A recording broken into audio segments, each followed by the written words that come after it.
And we do have a lot of news this morning. So let us get into it and let us talk about some of the headlines making rounds this morning.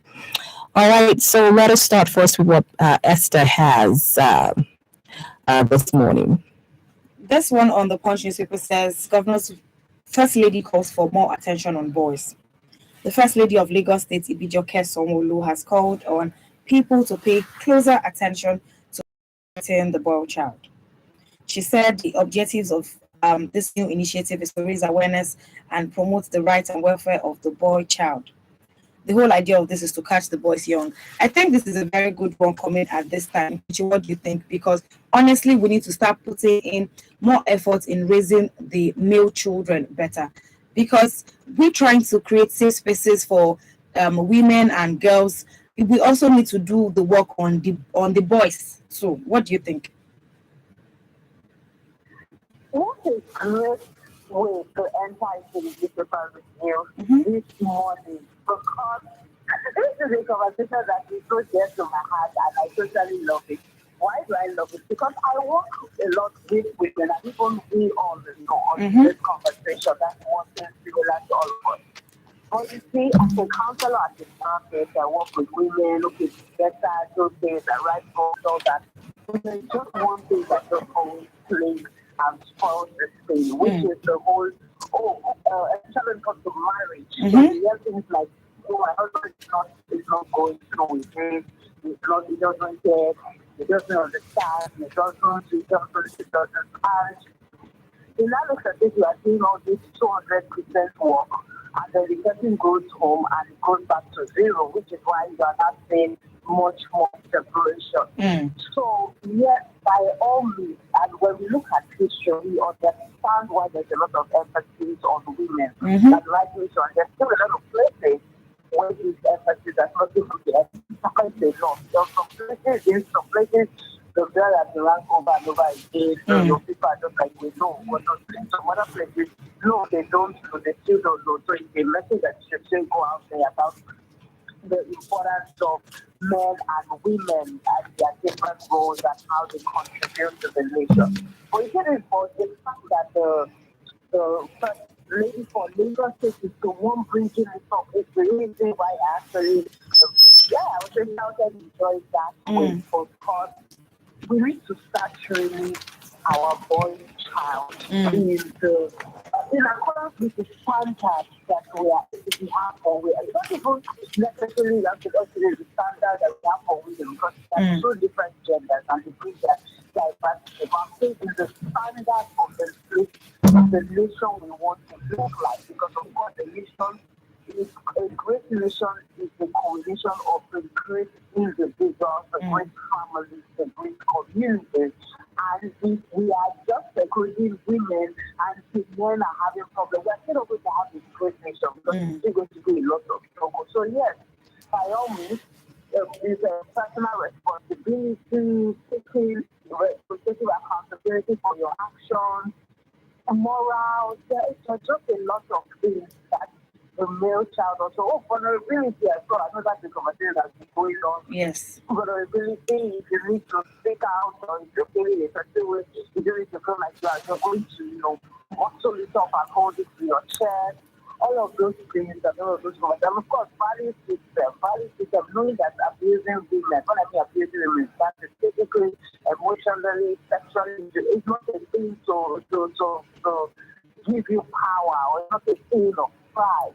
Because some men have been orientated, some boys that have now become men have been orientated now with that it is when I really have sex with 10 women or something, not that thing, or I cheat on women, then that's where I have power. So all of these are orientation, and there's sick mindset, which people don't know. Some people don't know that there's a sick mindset. They just think, oh, those are the things that is fine, and I have to understand my own setting, my own platform that I have with conversations with men and make men better. But now we're bringing it to the media, and I hope that people also see reading and understand that this conversation is important, because at the end of the day, we're not just trying to build people. We're trying to build a better nation. That is the essence of what we're trying to do. At least when we come together to talk on the newspaper review. So it is a great one for me. All right, thank you very much, Ikechi, for that. Let's spend a little while on men being vulnerable. So, in the society where we find ourselves, men are not allowed to display any form of something being perceived as weakness. So men just want to man up, man up all the time, be a man, things like that. You hear things like okay, and you just have to just be a man. How do we begin to let men know that it is okay, it is totally fine to actually let your guards down and just be human? Because these things also affect the way they relate with women and girls too at some point. Because for what I know, a man could be going through a lot of things, bottling up it inside, but he doesn't want to show it to the woman that he's been weak. So he gets defensive, he gets on the edge where he's always trying to let you know that I am the man in this conversation. You just have to listen to me. But it is because of the hurt he feels inside. That is why that part is projecting. So I think I want to talk on the part of why a lot of men act this way, then we'll get to the solution. A lot of men act this way because, number one, this is what they are saying, this is what they've been modeled. Number two, it has also been an orientation, whether it's in the form of man up, whether it's in the form of them being a part of the military or having, or saying that, of course, men are the primary people that actually get into the military, the forces to save and protect the nation. So there are like 1,001 reasons why many men behave that way. And there can be a good side to it in the sense that men know how to be able to walk up, to be able to, I'll use the word control. Some men know how to control and understand their emotions. But on the other hand, to what you were saying, we have to get to the part where if something is not working and you want to pass across that message, you should be able to without it feeling. So we're not saying it's right here. We're not saying, oh, be all over the place, start rolling on the floor, start wailing. But if you want to cry, if you want to open up, if you want to communicate, communication is one of the greatest problems. And so when I'm talking with women concerning their husband, they want to communicate that this is how I feel, I don't feel this way, I don't like it. You should be able to actually do it. Okay, you don't need to cry to communicate. So there should be a way for you to communicate that I do not like this, I didn't like that. And to answer your question, we have to start by older men mirroring this, exemplifying the example that I was looking for, modeling it. Older men and men role models. So this could be the president of the country, the state governor of the country, the CEOs when they're conversing. And if there's a particular man that I know, it's quite a global leader. Yeah, I was so surprised to see crashing was in a list of them. I was like, oh, this man cries. I was like, oh yes, when he gets to him, he cries. I was impressed. That was one of the impressive things. Global leader everywhere. But the fact that when he's in an interview or in a podcast, he's able to open up and cry was impressive to me. So when men see a man like that, they will know that, okay, it's okay. He's still a global leader. He's not just because of this podcast because he touched him. Doesn't mean he's now left of a global leader based on what it is that was been oriented. Because, of course, many people, children, whether it's children of nowadays or children in the past, many people are products of habits and culture, like the lifestyle and the way of life around them. So many people are going to model naturally what it is that they see around them. So we could start doing that, which I hope it's going to be more than a discussion, because for some people to even get themselves to that state, men, including the ones listening to us, it takes a lot of mind reorientation. It's not just one day, they expire like this is just like, oh, you know what? No, you have to let yourself know why this is important for your next generation, why this is even important for you as a person to just be free. Don't cut things off and like nobody is pushing you, nobody is expecting you to do whatever it is, what is possible from you.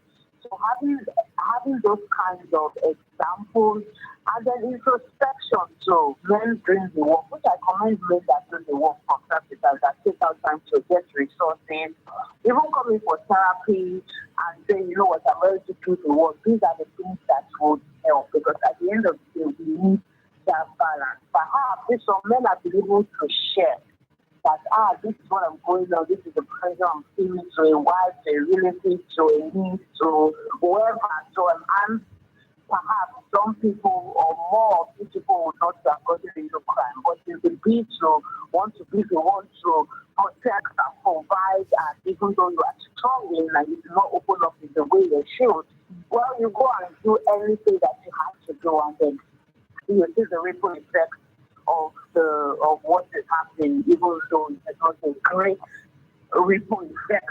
So I believe that some of the things that I've shared are factors, of course. We can definitely get more ideas as we get along, even from our listeners.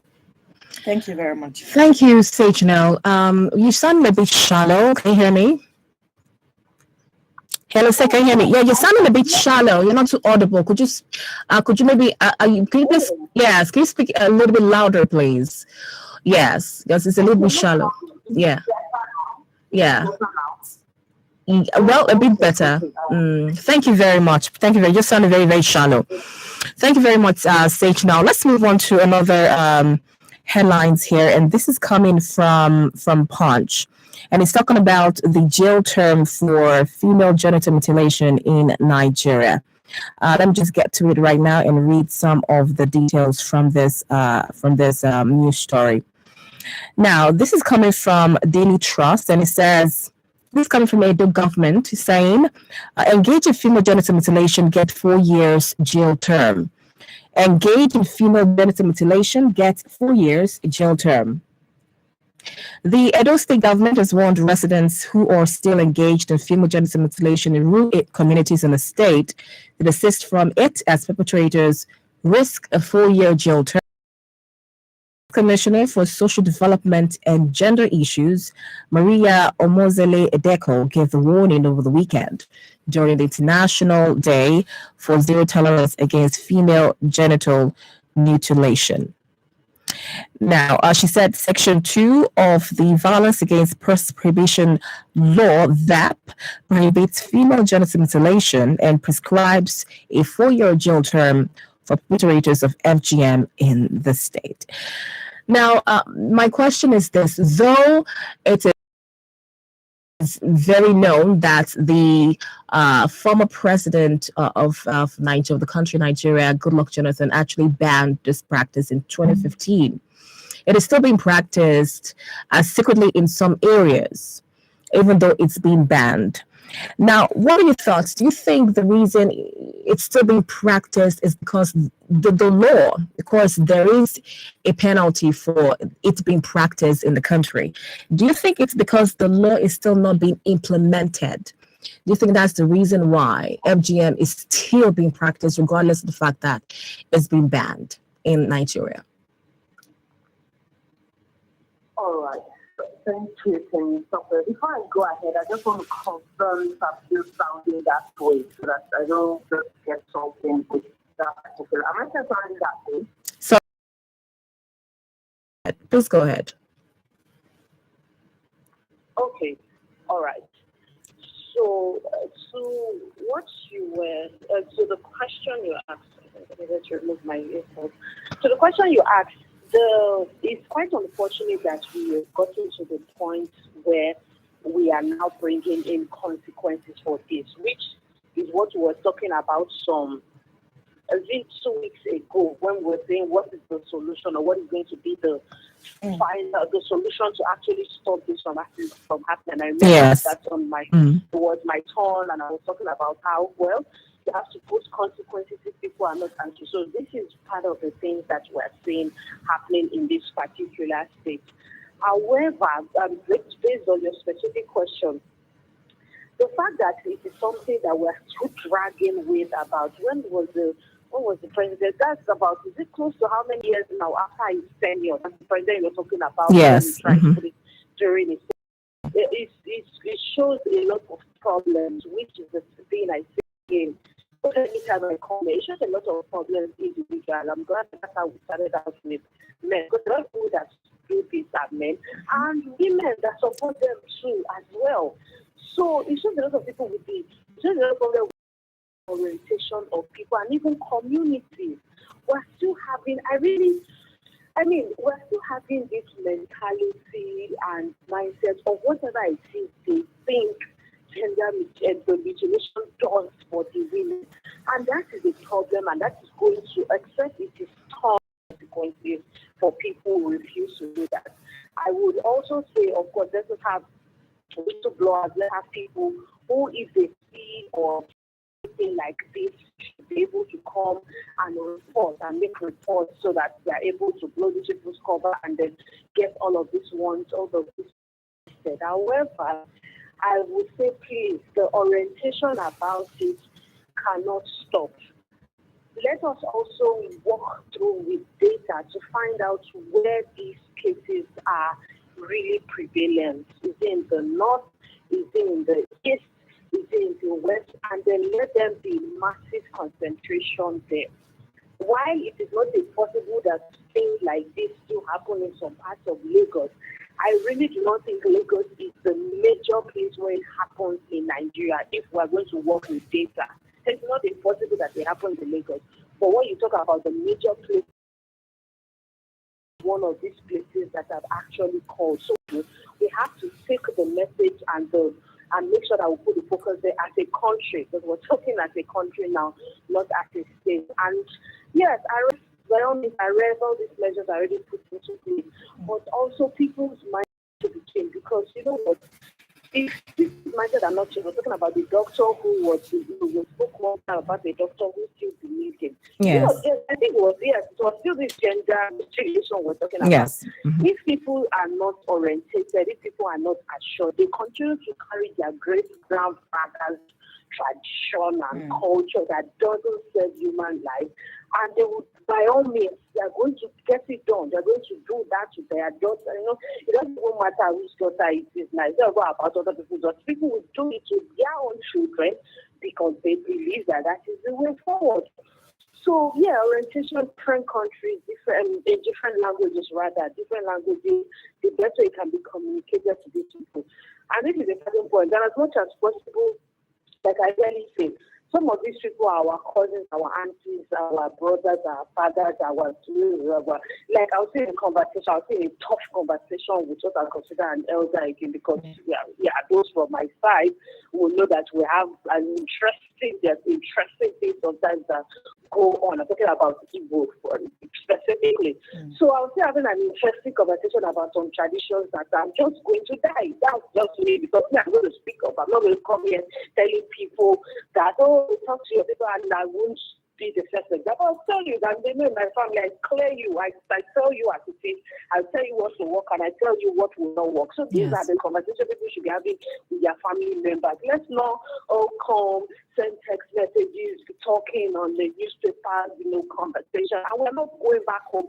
So let people know that this is nonsense and you must stop it. So these are things that we can do and not wait for the government. At the end of the day, it is the life of a girl we're talking about, and a life and the fact that our body completion really, really matters. And I hope I sound much better because I removed the earpod, so I just it's much more better. Okay. Thank you very much, Sage Nell.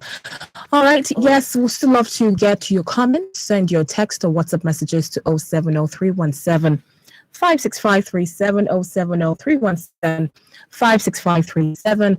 We'd love to hear from you. What are your thoughts? What are your opinions? What are your comments on all the issues we've been discussing so far on the newspaper review? Go ahead and send your text or WhatsApp message to 070-317 56537. We would love to hear from you. Thank you very much. Let's move on to another headline. This one on the Punch newspaper says 243 federal government workers failed to turn up for verification, salaries suspended. The Office of the Head of Civil Service of the Federation has announced that it has suspended the salaries of 243 suspected ghost workers in the Ministries of Information and Culture, Labor and Employment, Agriculture and Rural Development, Education, Works and Housing, Youth and Sport Development. It said other departments and agencies where ghost workers were uncovered were the Office of the Auditor General of the Federation, Office of the Accountant General of the Federation, and some federal government colleges. Now, my point is, in all of this is actually not surprising when you hear things like ghost workers or people who are just on the payroll, they don't come to work, they don't do things like this.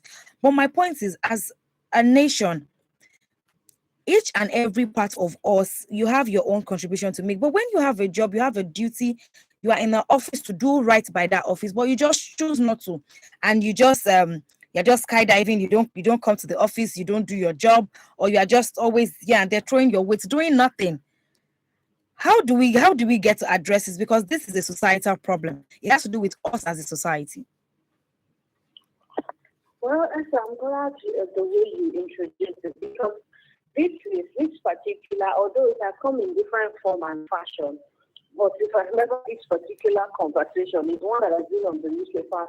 It says the COVID lockdown. Yes, it should be close to 2 years now. It has come on the airline through in different names and different forms, but still the same thing that we're talking about. And it is what you have rightly said. We need to do better. I know that there have been this particular headline, like a reconciliation of a lot of talk that governments and workers have actually had. So, and one thing we came to, I think even a listener sent me a message. I still remember.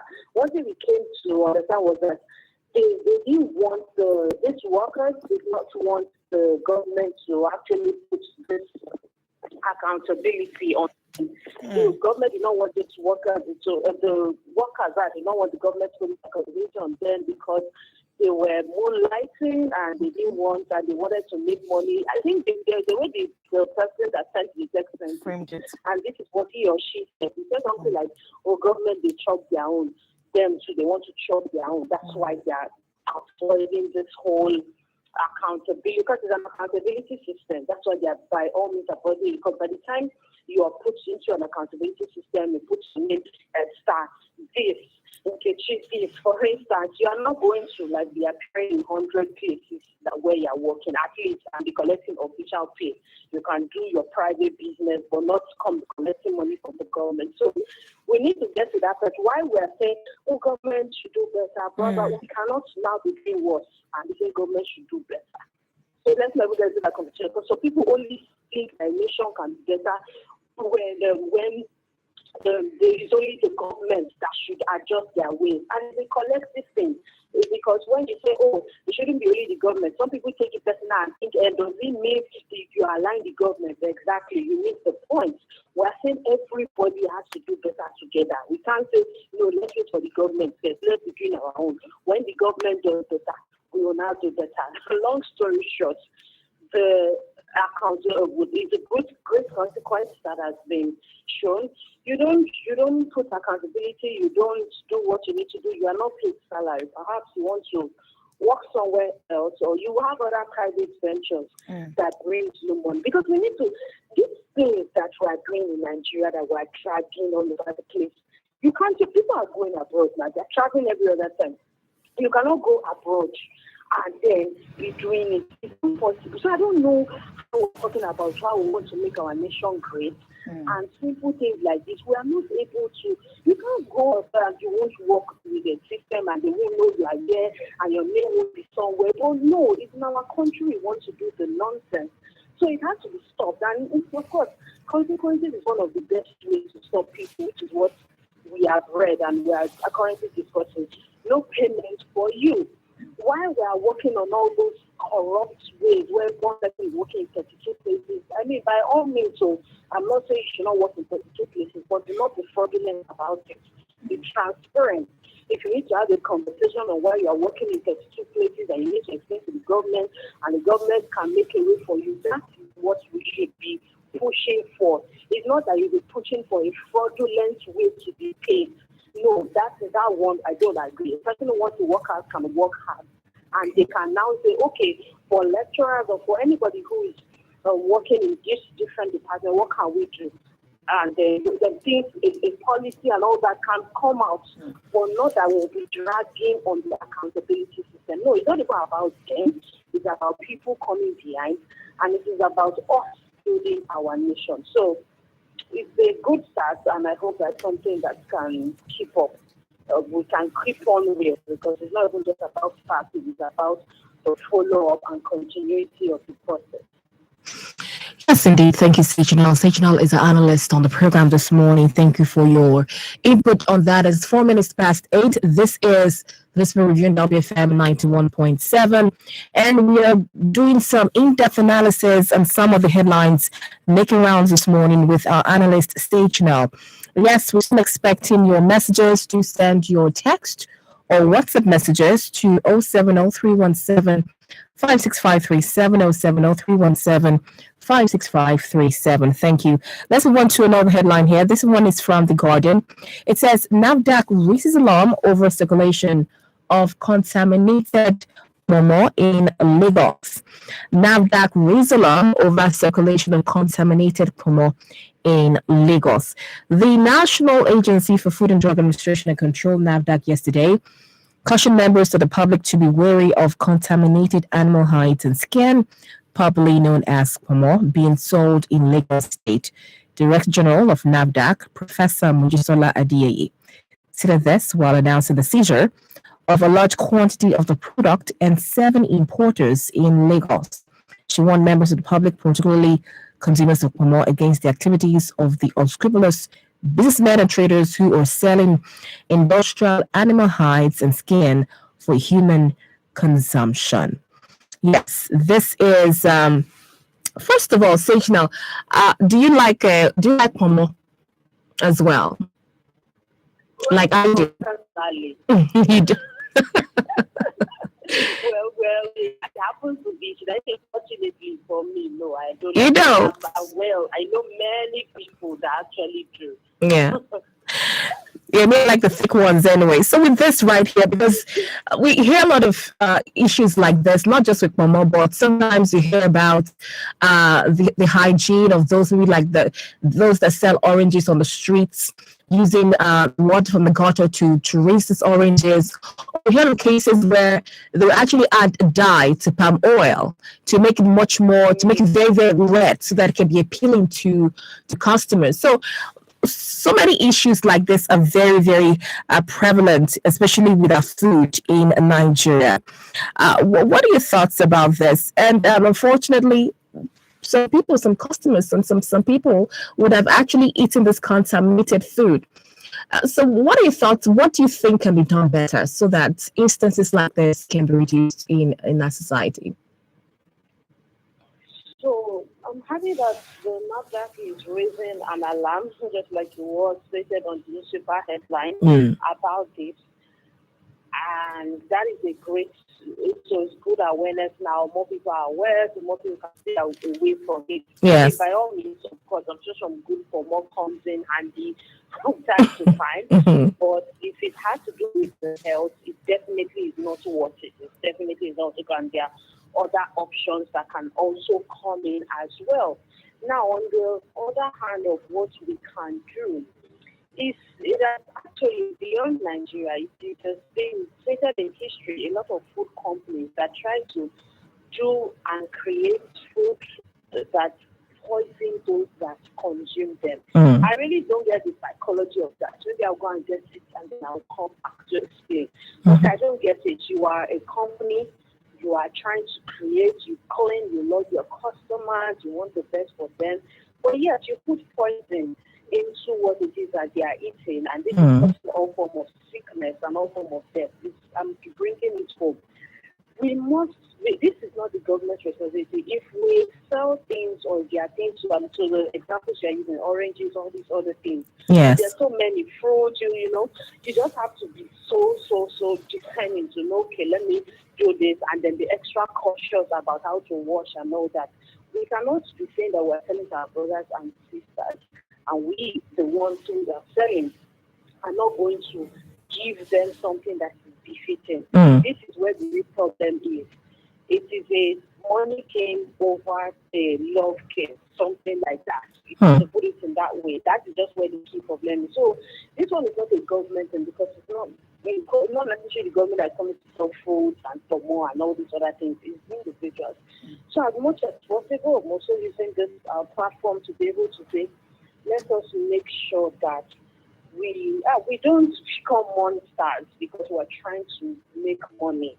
By all means, there are right ways to do things. Yes, you will have bought certain goods and you realize that it's false or it's bad for consumption. Yes. Just take it as a part of challenge of life. Sometimes it happens. In fact, it happens all the time in many people's lives. It just comes in different seasons. I'm talking about challenges.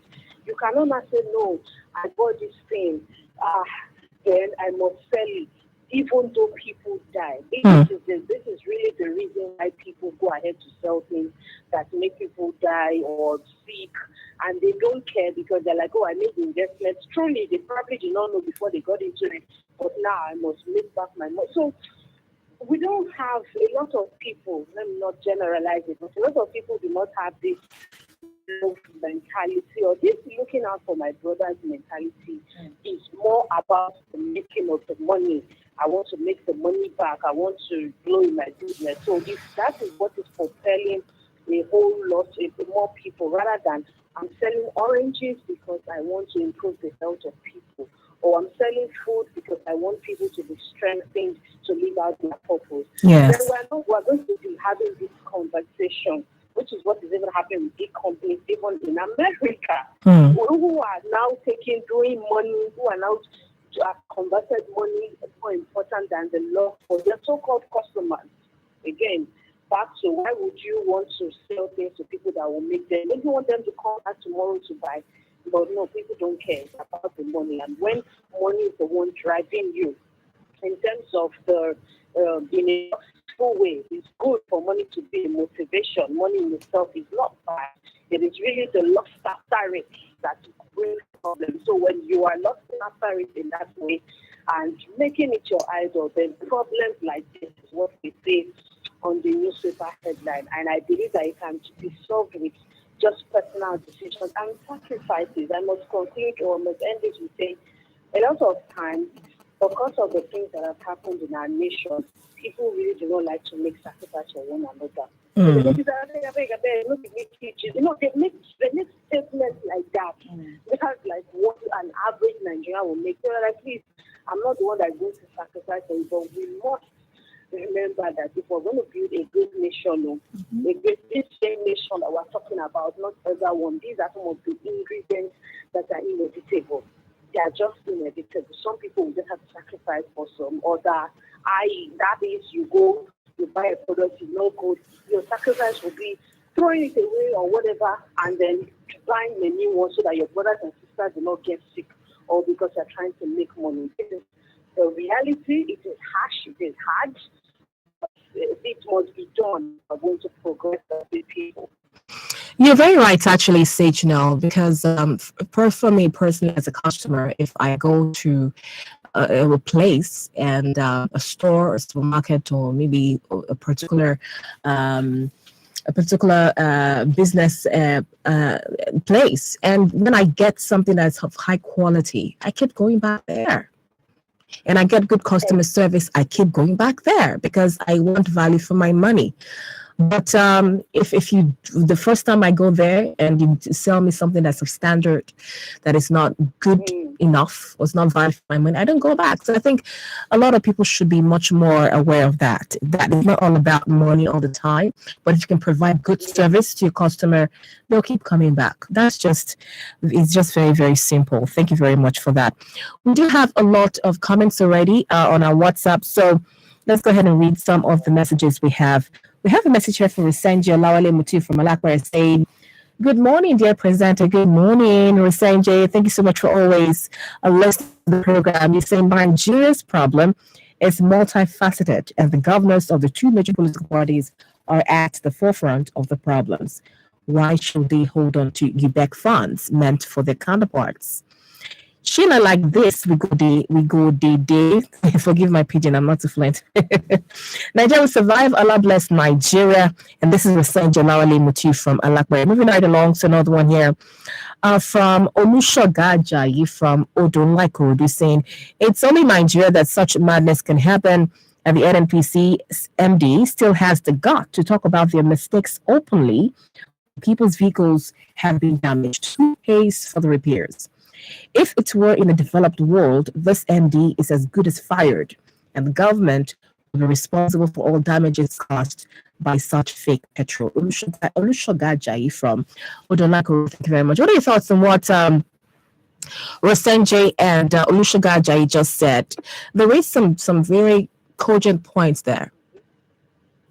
Yes, I'm not sure. I didn't hear Rosenje's comment clearly, but I heard the second, yes, I heard Olushola's. Okay. And yeah, it's quite unfortunate regarding the fuel now, which is what it was talking about regarding the fuel, the damage. I want to believe that that's what he was talking about, specifically in the damage and what is supposed to be done. Well, yeah, we have it, yes, truly in a more developed country. There's supposed to be repairs, there's supposed to be compensation. Somebody was even sharing on social media his car blew up, all sorts of things that we have actually been seeing, because this one is not the fault of the citizen. It's not like, the citizen went and just wanted to blow up his car or wanted to have spoiled car as a result of the fuel that was actually sold to them. So it means, and it indicates, even one of the reasons why we gather every morning, that we still think that has not happened. I'm not sure. I don't know if it has happened in the history of Nigeria, but it seems to be something that has not happened before, at least in recent times, since this whole damage. It's not like it's an excuse for it happening, but when it came and it happened and all that, I just put it as, in life, people have challenges. So let's just say this is a national challenge. However, let's not even get into the part of the fact that we shouldn't be here based on what we have as a nation and how we can refine our fuel. But haven't we had that conversation 1 million times? So that is on the deeper part of it, because we actually shouldn't be here. If we had done what we were supposed to do regarding our refineries, our almighty refineries we'll continue to talk about and producing, rather than continuing to import and consume without creating, they most likely will not be here. It doesn't mean that we may not have fuel challenges in the country because we are creating or producing fuel, but it will be most likely be quite different from this. So the only thing is, I'm not even sure if we are seeing it as a sign, or if the leadership of the country is seeing this as a sign to say, how can we hasten our process? That's one thing I'm not sure about. I'm not listening to as much interviews, but I'm not sure if people are having the conversation of this is a sign.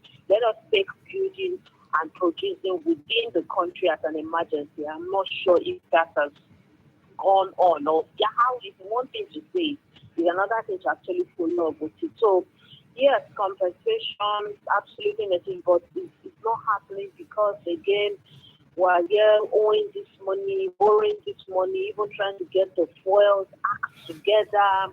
So those are things that are still happening. So those are things that are unfortunately still going on, and it now rests back to the citizens. So get their own stuff together. Make sure that your car, and you repair it yourself, and all that, which makes citizens very frustrated, and will still make it will still make a lot of people see reasons or doubts why they should pay tax, as an example, and other things that should be by the office of the citizen. Not saying that, of course, people shouldn't do that, but when it looks like a government is not showing care in the way it's supposed to, or when it matters the most, then these are things that will come up. Now, I'm not sure. Okay, let me hold that. And there is a lot of money, but let's just keep that. But one of the ways that we can compensate, I hope, if the stakeholders listening to this, is you could say, okay, for the damages or whatnot, or for the areas that had people being so damaged for incident, you can come and get a refill of full tank free fuel. That is a compensation that is something that Nigeria can afford. We're not able to say, I'll repair your car, I will do all that. Maybe not. But that is something that can actually be done and should be considered. But again, back to what I was saying in my former point, if the leaders do not see the need to sacrificial, you will pay the business owners. You're not going to tell the business owners to give citizens point of view. You are going to pay for that. If you're not sacrificial, or if you do not think it's important to be sacrificial, to shift because of this difficult time to kind of like adjust what it is that citizens or to the way they bear it or the way they go about it, then we're not going to have that we're not going to have this suggestion that I just gave as something that comes to reality. Yes, I know a lot of people are going to come, the place will be crowded, but if you do it one time for the nation, it's actually not so much for compensation. Let's remember that this is supposed to be for compensation. It's not like we're saying, turn the nation into a free fuel country, so to speak. So yes, there is a good point. It's quite unfortunate, and it is harder, especially for those who got to take fuel inside their cars because they have to move. Some people have to move as their livelihood. They have to do their e-hailing services and all that, and unfortunately, they just have to be victims of this. But these are ways that we can solve it, and of course, other ideas that we can share as well. Thank you very much. Thank you for your input on that. Let's move on. We have a lot more messages. This is coming from El Kennedy Victor, and El Kennedy is saying, good morning, dear presenters. Good morning. I will get dirty if any attempt to stop me, says APC leader Bola Ahmed Tinubu. But hungry people are psychologically sick people who usually suffer from inferiority complex. They feel wounded deep down within themselves. Consequently, they want to be empowered to convince themselves that they are something more than what they really are, and to convince others that they should be taken rather as extraordinary people. And this is El Kennedy Victor, a social change advocate. Usually send us your words on Marble 101. Thank you. Let me just quickly read that. Say, people who search for meaning in life or those who have formed their thoughts and actions around the purpose that makes their life worth a meaning. From Stephen R. Covey. Thank you, El Kennedy, for your message. Moving right along. This is coming from Abiola from Ikeja saying, good morning, happy new week, good morning to you as well. Saying, gender mutilation is a serious issue, therefore reorientation is needed, most especially in the rural areas. The local government and traditional leaders need to be more about including wives. Esther, I put it to you clearly that there are more ghost workers in government, and the more they are discovered, the more those that benefit from it add more ghost workers through other means. And also, Abiola said, we have millions of cows in Nigeria to extract pomo from, and yet some people import pomo. Why? Cow meat has become very expensive, so poor people now prefer to eat pomo. That is why there is increasing demand for pomo.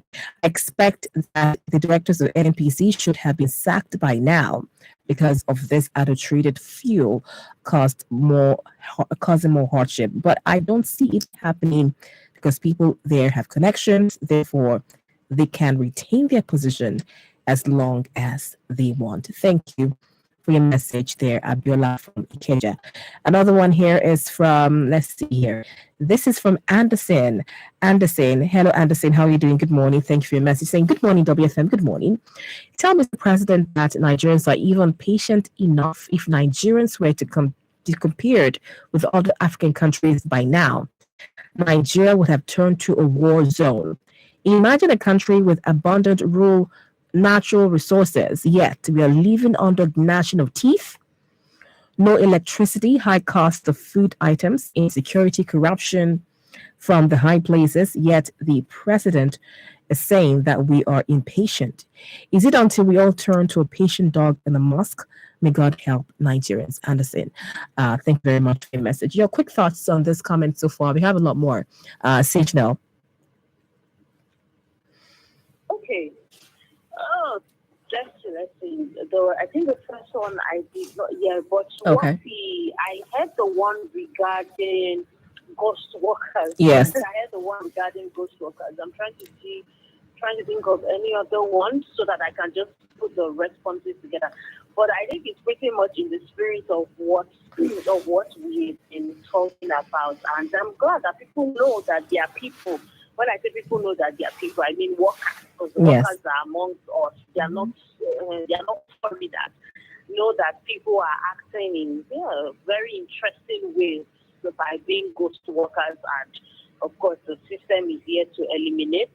This is how we can create the new employment that we're talking about. They don't no job. When 100 people are ghost workers in a system system when new people are supposed to get into and be paid, then how are there going to be jobs if we're not even going to sort that out? So yeah, that is a good one. And let's see, I would have wanted, okay, maybe you can just read along. There's one who was talking about, I'm not sure, I think presidential candidate or so, but I wasn't able to get that clearly. But I think that's about what I was able to get clearly from the comments you've read so far. Of course, I'll just keep listening if there are more comments too. Okay. All right. So let me just go ahead and read more comments here. This is from Rosenji once again saying, good morning, dear presenter. Transferring IRT heads of the department will not solve any problem but create more.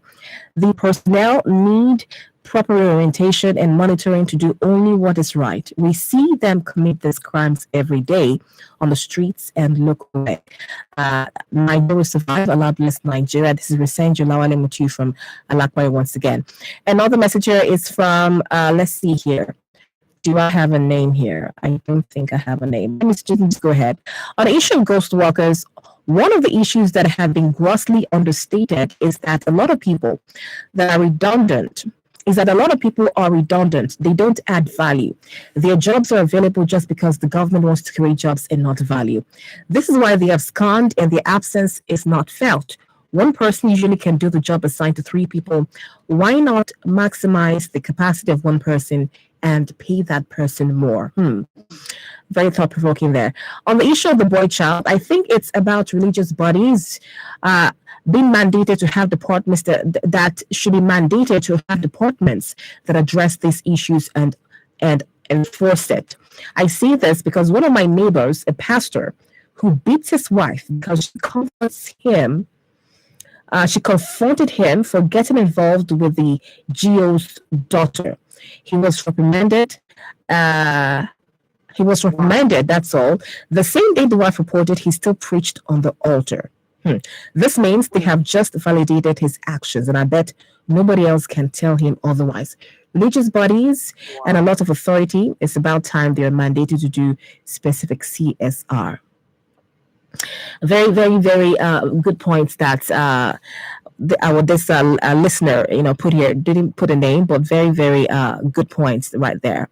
Moving right along to Engineer Soji by the just comment from Nikwaja Lagos. Good morning, Engineer Soji. How you doing? Saying good morning, people review crew. Good morning. You guys are awesome. Thank you so much. Genital mutilation, as the name implies, is a barbaric and wicked act committed against the innocent girl child, and it is very unfortunate that a crude barbaric practice still persists. In this 20th century, we are and more prevalent in northern part of the country. Why? Because government has only been playing lip service to issues and not doing enough in terms of the public and implementation. One thing is to make laws, another is to implement it to the latter. God bless Nigeria. Thank you. Let me just read one more, and then we'll just get your thoughts on this comment, Sage. Thanks so much for still being on the line. Titus from Ikeja saying, good morning. Good morning, Titus from Ikeja saying, Nigeria's system has failed. Everyone does what they want at the expense of the masses. The hardship in the country is forcing people to throw away their decencies and are now heartless, selling poisonous consumables to the common man. This is a product of a failed system. And the most annoying thing is that it continues day by day. We need our government to put down a system that is void of bad motives. Real quickly, another message here from Engineer Sojibadejo saying a call by the wife of the Lagos governor on the need to put more effort on the boy child is commendable and the right step in the right direction. Because if we look at the lifestyle and aspirations of boys of today, you will agree with that. That all is not well and something urgent needs to be done. We just have maybe like 30 seconds to go. So, Sage, can you please go ahead and just give us your final thoughts as we wrap up the program? Thank you very much. Yes, I would say that everybody has spoken well, and it has just been emphasis on everything that we've been talking about. As much as possible, let us go back to make sure that we are becoming this change. And I want to emphasize back to our first story. Yes, the religious organization, the church, the mosque, everybody, you have your role to play in actually raising boys in our families, communities, and let us make sure that we're actually putting that into work, because when we put it into work, it's going to show the bigger picture of our nation, Nigeria. God bless Nigeria. Yes, God bless Nigeria indeed. Today is the International Mother Language Day, and which is being celebrated globally. As you sign out on the program this morning, Kechi, Oluleye, can I just go ahead and just say something? Let me just say greetings to our listeners at home in your mother tongue, and then translate it in English as we sign out, please, real quickly. Okay, so that's a different story entirely. Okay. Why? Because I cannot really speak my own language okay. well. So okay. That's why I'm laughing. Oh, okay. Yeah, okay. Different story entirely. Okay. Okay. Yeah, okay. But don't worry, I'm learning and we're going to put improvement. My parents did not do that for me. Oh, okay. So Understandable. Okay. Thank you very much for being on the program this morning. We really do appreciate you and have a lovely day. You too. All right, so on that note, my mother tongue is Yoruba, so I'm just going to say Ekaro, Esheti, Egboitu, Yini, Aroi, meaning good morning. Thank you for listening to this program this morning. Esther, real quickly, just say, just greet our listeners in your mother tongue and translate, and let's just sign off on the program. All right, so this is going to come out 100%, but in the buying, in the one. Yes, and that means my people, greetings to you, something like that. All right. Thank you very much. All right, that is it. Yes, do have a lovely day. Stay tuned with WFM 91.7. Thank you for joining us. Join us tomorrow at 7:30 on an interesting episode of the News Review. My name is Timmy. Talk by Oluleye. My name is Esther Alaribe. Good morning.